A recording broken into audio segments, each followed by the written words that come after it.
In today's video, I'm going to teach you how to add a new role in Zoho Books.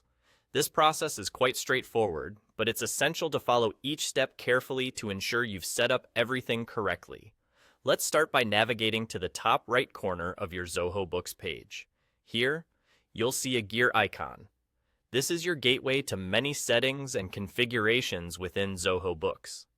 Go ahead and click on that gear icon, which will take you to a settings menu with various sections.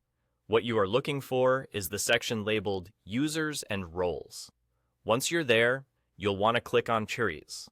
This is where all the magic happens when it comes to defining permissions and capabilities for different roles within your organization. Upon entering the Roles section, you'll notice a New Role button. Click this button to begin setting up a new role. This is where you begin to tailor the specific permissions and responsibilities that this role will have. Start by assigning a name for the new role. Be descriptive to ensure that anyone else working within Zoho Books can easily understand what this role entails.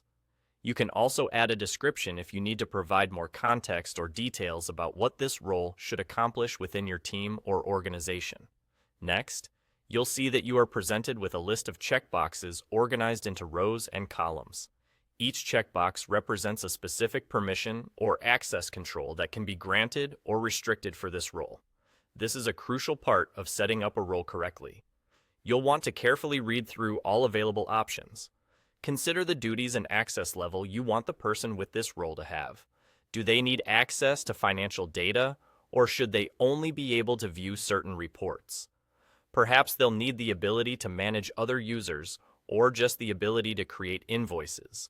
Whatever the case, take your time to go through each checkbox and determine what is necessary for this role to perform its functions effectively. After you've made all the selections for permissions and are confident in your configuration, scroll down to the bottom.